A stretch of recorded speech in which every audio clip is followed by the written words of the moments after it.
In a glittering ballroom where diamonds outshone hearts, a lonely waitress and her loyal rescue dog stepped into a world that wasn't theirs. One whispered insult, one desperate glance across the room, one reckless promise, "Pretend to be my fiancé." What began as a lie to escape pressure became something neither could control. A contract with an impossible rule, a dog who knew the truth before they did, and a love that would either save them or destroy everything. If this already pulls you in, like, share, and subscribe, because this story is just beginning. The grand ballroom of the plaza shimmered under crystal chandeliers, rain tapping softly against tall windows like distant memories. Warm light spilled across marble floors, carrying the faint scent of roses and polished wood. Outside, the city night was cool and quiet. Mia Thompson stepped into that world like someone entering a dream she had never asked for. At 32, she carried the quiet weariness of long shifts at the diner, her shoulder-length brown hair tied back in a simple ponytail, her fair skin touched by the faint lines of too many sleepless nights caring for her mother. She wore a plain white cotton t-shirt beneath a light denim jacket, faded dark blue jeans, and clean white sneakers. Clothes that spoke of honest work and little else. In her hand, she held Bruno's leash. Bruno, the 4-year-old German shepherd she had rescued 2 years earlier from a shelter where he had waited alone, stood close beside her. His black and tan coat gleamed under the lights, his intelligent eyes watchful, ear erect. He had been abandoned once. Mia had promised him never again. Tonight she had brought him because her mother's health had taken a sudden turn, and Bruno's steady presence was the only thing that kept her steady too. She felt every eye in the room measure her, the off-the-rack dress she had borrowed from Ava, the way Bruno's leash looked out of place among silk gowns and tuxedos. Ava Reynolds, her oldest friend, radiant in white as the bride, had insisted she come. "Your family," Ava had said, but family did not always fit in rooms like this. A man in a tailored suit, already flushed with whiskey, stepped too close. "Catering staff?" he slurred, eyeing her up and down. "Fetch me another scotch, sweetheart." The words landed like a slap. Mia's cheeks burned. She tightened her grip on the leash. Bruno shifted, a low rumble in his throat, but he stayed put because she had taught him patience. Across the room, Dr. Lucas Grant watched it happen. He was 39, tall at 6'1", his short black hair neatly trimmed, gray eyes steady and guarded. His white dress shirt was crisp, sleeves rolled once at the cuffs, charcoal gray suit jacket draped over broad shoulders honed by years in the operating theater and the quiet hours in his private gym.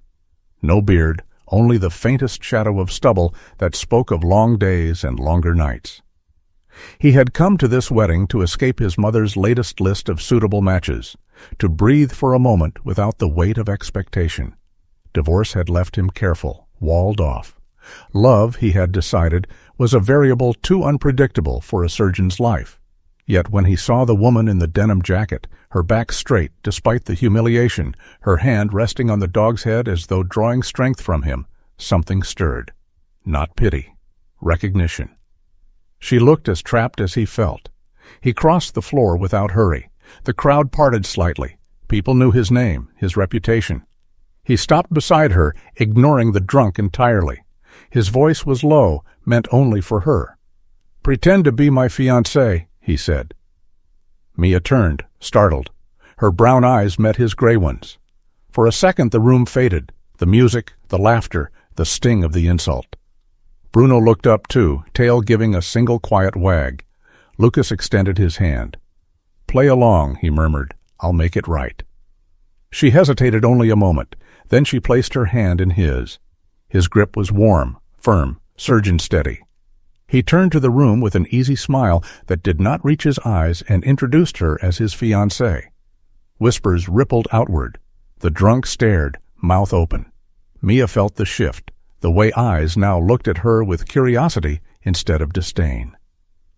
Lucas kept her hand in his as they moved through the crowd. Bruno walked at her heel, calm and alert, as though he understood the game.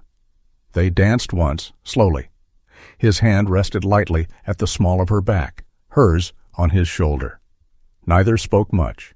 But in the silences, she noticed things. The faint scent of his cologne, clean, like cedar and rain, the way his thumb brushed once, almost absently, against her spine. Bruno lay at the edge of the dance floor, head on paws, watching them with quiet approval. For the first time that night, Mia did not feel alone in the room. Later, at the grand entrance, away from the lights, Lucas released her hand. The rain had stopped. The air was fresh. "You were convincing," he said, voice quieter now. She managed a small smile. "So were you, Doctor." He reached into his jacket, handed her a simple black card with his name and number. "I'll be in touch," he said. Then he walked to the waiting car. Mia stood there a long moment, card in hand, Bruno leaning against her leg. She looked down at him. His eyes met hers, steady, trusting. Something in her chest loosened, just a little. She did not know what tomorrow would bring. But tonight, for the first time in a long while, she felt the possibility of something kind. The diner smelled of coffee and grease, the kind of place where time moved slow and steady. Afternoon light slanted through the windows, catching dust motes in the air. Outside, a soft wind carried the faint sound of traffic, distant and unhurried. 1 week had passed since the wedding, and the black card still sat on Mia's kitchen table like a quiet promise. She had not called. She told herself it was pride, but deeper down it was fear of what might happen if she reached out, of what might not. Bruno knew. He had taken to lying closer to her at night, chin on her knee, dark eyes steady, as though reminding her she was not alone. That afternoon he slept under the counter while she wiped tables, his black and tan coat rising and falling with each slow breath. The bell above the door chimed once. She looked up. Lucas Grant stood in the doorway, tall and still in his dark overcoat. The same crisp white shirt beneath, sleeves rolled just enough to show the quiet strength in his forearms. His gray eyes found her immediately, no hesitation. He looked older than his 39 years in the harsh fluorescent light, lines at the corners of his eyes from too many nights staring at monitors, too many decisions made alone. He carried the weight of a man who had learned to control everything except the ache that lingered from a marriage long ended. He walked to the counter without flourish, set his keys down softly. "Miss Thompson," he said, voice low and measured, the way a surgeon speaks before the first cut. "We need to talk." She poured him coffee without asking. Black, no sugar. He accepted it with a small nod. They sat in the corner booth, away from the few regulars. Bruno stirred, lifted his head, and patted over. He sat beside Lucas, watching. Lucas glanced down, surprised, then extended a hand slowly. Bruno sniffed, then licked once. Gentle, deliberate. A small bridge built in silence. Mia watched the exchange and felt something shift inside her chest, a loosening she had not expected. Lucas spoke plainly. He had looked into her life, not out of cruelty but habit. The hospital bills for her mother, the double shifts, the quiet struggle. He offered a contract, 1 year. She would appear as his fiancée in public, attend events, maintain the illusion they had created at the wedding. In return, every debt would vanish. Her mother would have the best care, private room, top specialists, no more waiting lists. He slid a slim folder across the table. Mia opened it. The words were clean, precise. Then she reached the clause, emotional attachment termination.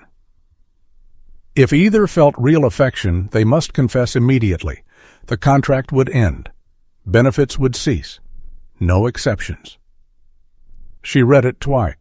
The paper felt cold under her fingers. Lucas watched her face.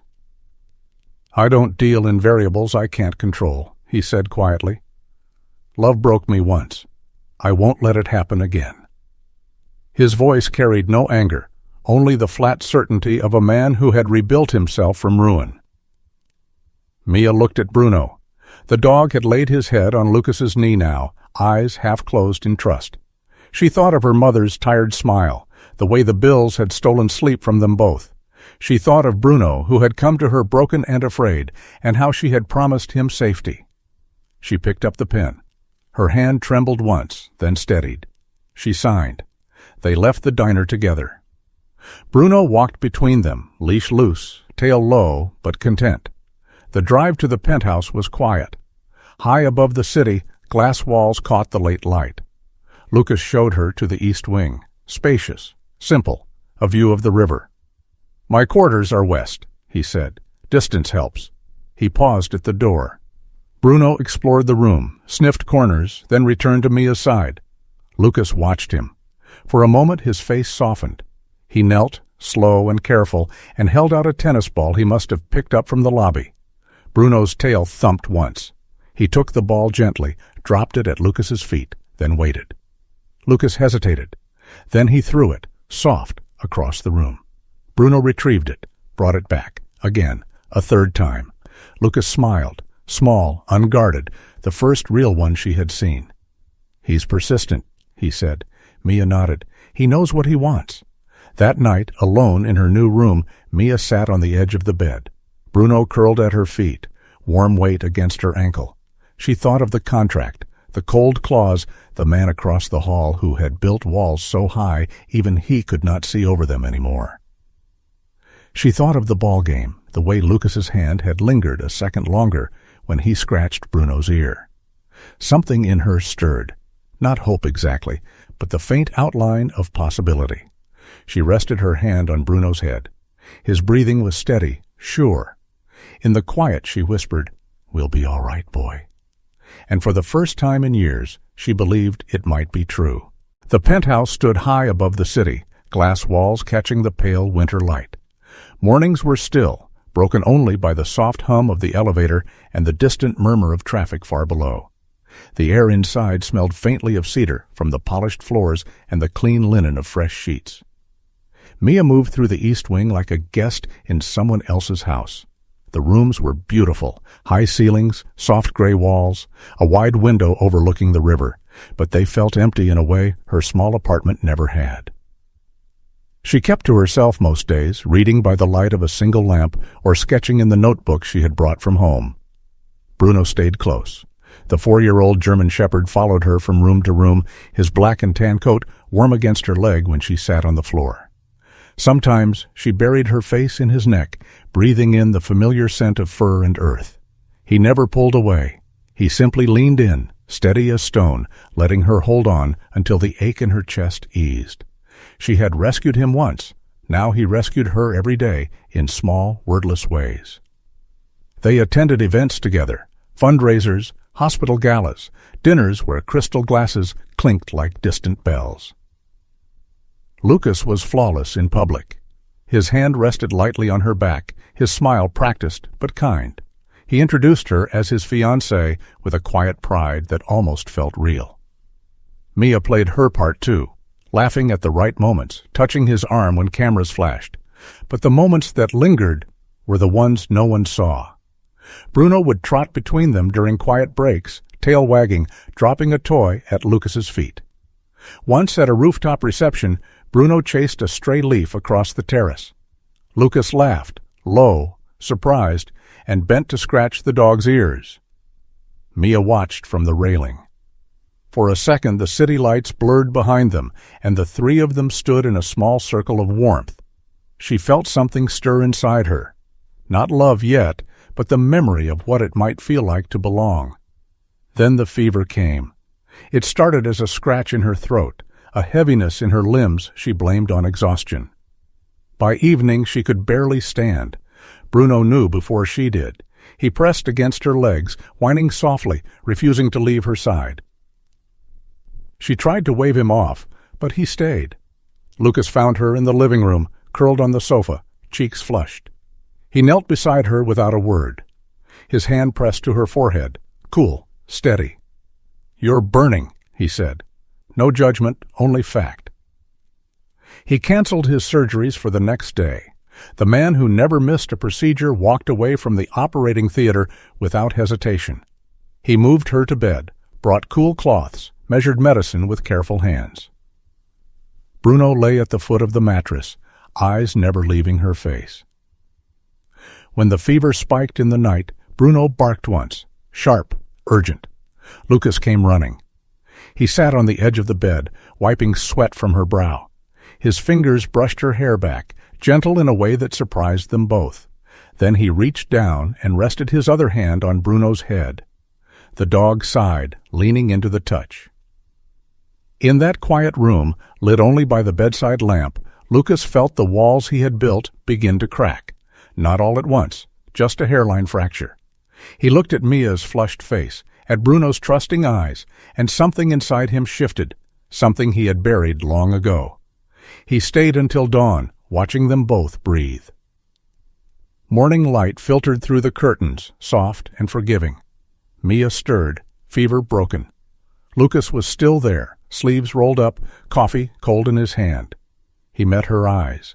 No words passed between them.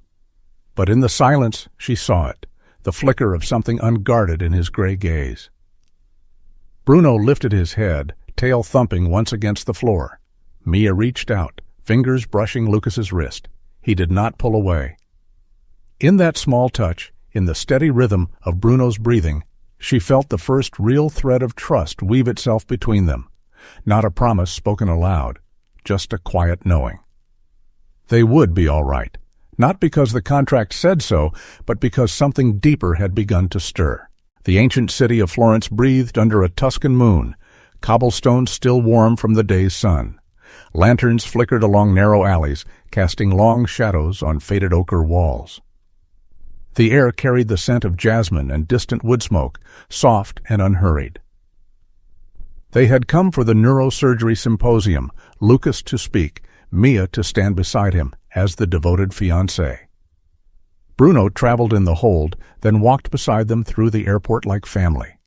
The hotel suite overlooked the Arno, separate bedrooms joined by a quiet sitting room. Lucas kept his distance as always, polite and precise.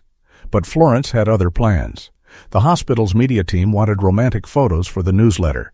They posed on the Ponte Vecchio, arms linked, smiles practiced. Bruno sat patiently at first, then grew restless. He tugged the leash gently, trotting ahead toward a flock of pigeons. Mia laughed, real, unguarded, and Lucas followed without thinking. They chased the dog together down a side street, past shuttered shops and climbing ivy. When Bruno finally stopped, tail wagging, panting happily, they stood breathless in a small piazza. Lucas looked at her then, not as part of the performance, but as Mia. She met his gaze. For a moment, the contract felt far away. Later that afternoon, they bought gelato from a corner cart, pistachio for her, stracciatella for him. They sat on stone steps, Bruno stretched between them, chin on Mia's knee. The sun dipped low, painting the buildings gold. Conversation drifted from the city's art to quieter things. Lucas spoke of a summer he spent here as a medical student, long nights studying anatomy by lamplight, the first time he understood how fragile the human brain truly was. Mia listened.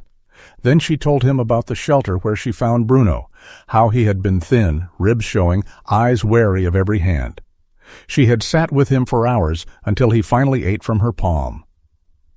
"He taught me patience," she said softly. Lucas looked down at the dog. Bruno lifted his head, met his eyes with that steady, knowing look. Something in Lucas's chest loosened. A small, reluctant surrender to memory. He had spent years building walls against feeling too much. Yet here, in this sunlit square, with a dog between them and gelato melting on their fingers, the walls felt thinner than paper. The last night arrived like a held breath.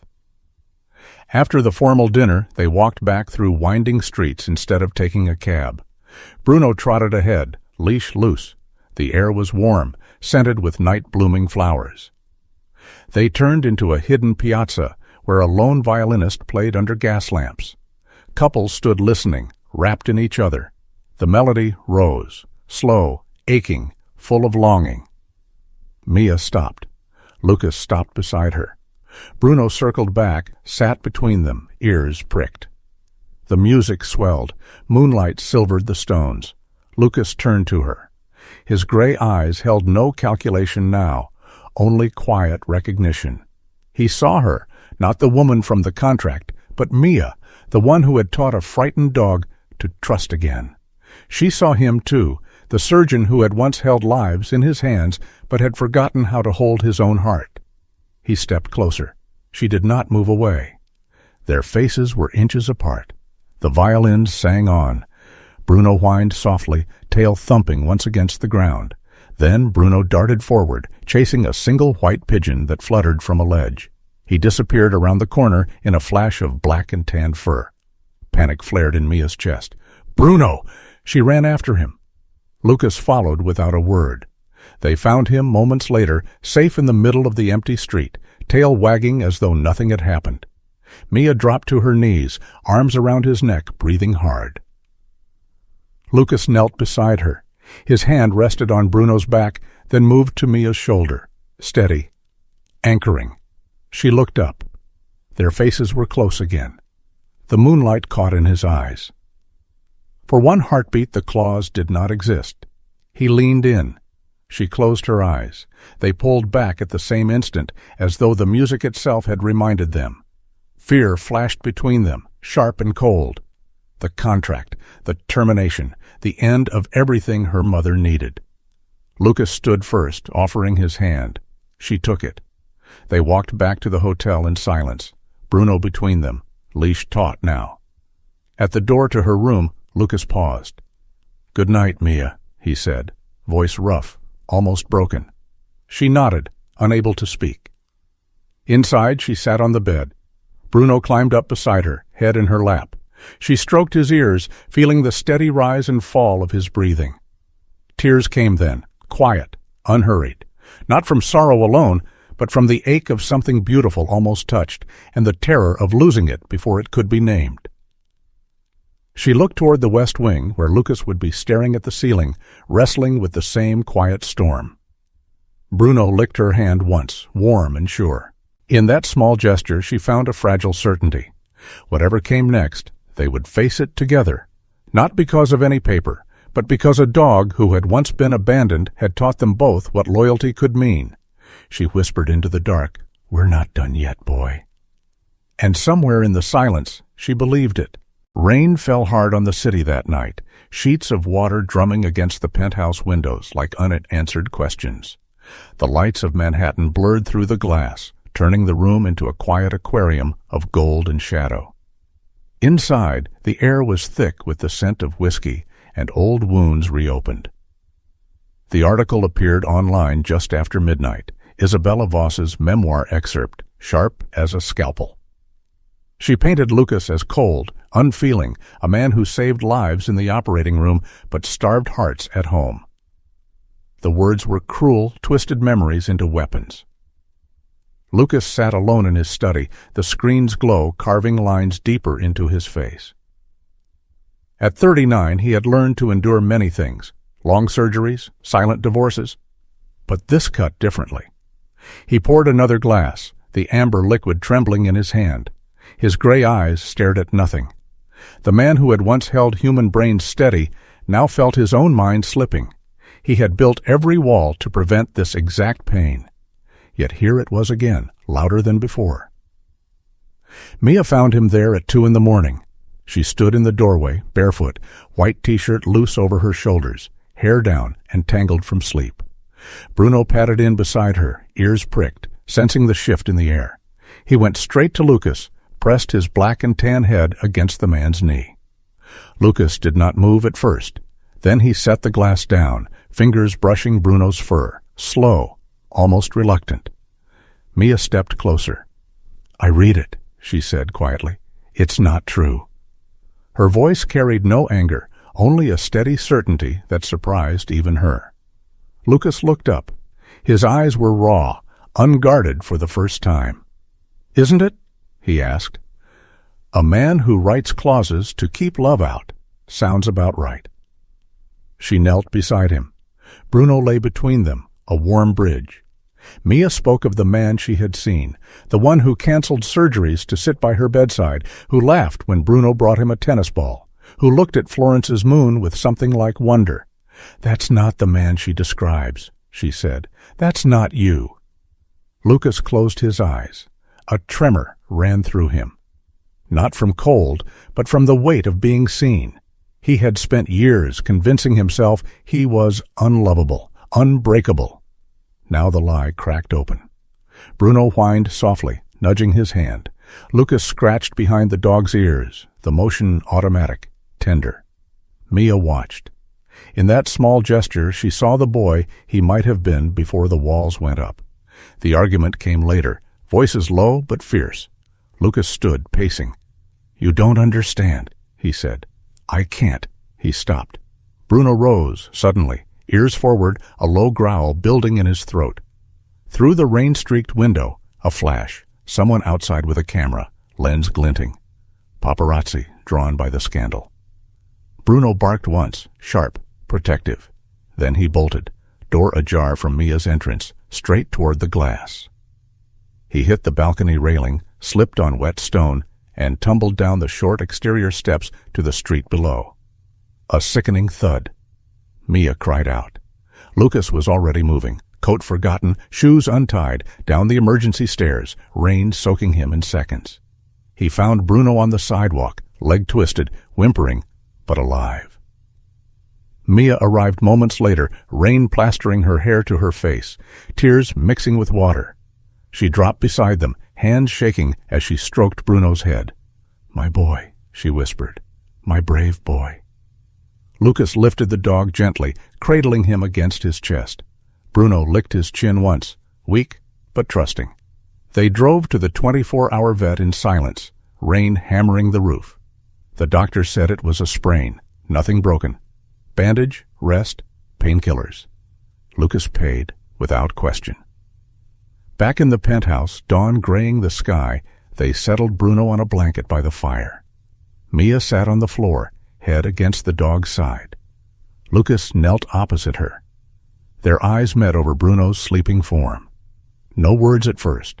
Then Lucas reached across, fingers brushing her cheek, wet with rain or tears. He could not tell. "I'm sorry," he said. The words came rough, honest. "For the claws, for everything." Mia leaned into his touch. "I broke it too," she whispered. "Weeks ago. Maybe the first night." He exhaled, long and shaky. Then he pulled her close, across Bruno's warm body, his mouth finding hers. The kiss was desperate, hungry, full of everything they had denied. When they parted, foreheads resting together, Bruno sighed in his sleep. The contract lay shattered, not by force, but by truth. In the quiet that followed, rain easing to a soft patter, Lucas held them both, Mia and the dog who had run into danger to protect what he loved. He felt the fracture in his heart begin to mend, not with logic, but with something simpler, something real.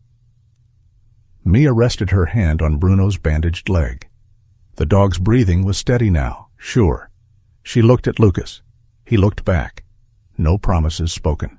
Just the knowledge that they had crossed a line together and found, on the other side, not ruin, but home. The penthouse felt empty in the gray dawn after Florence, rain pattering softly on the glass like tears unshed. Wood floors creaked underfoot, the air heavy with the scent of coffee gone cold.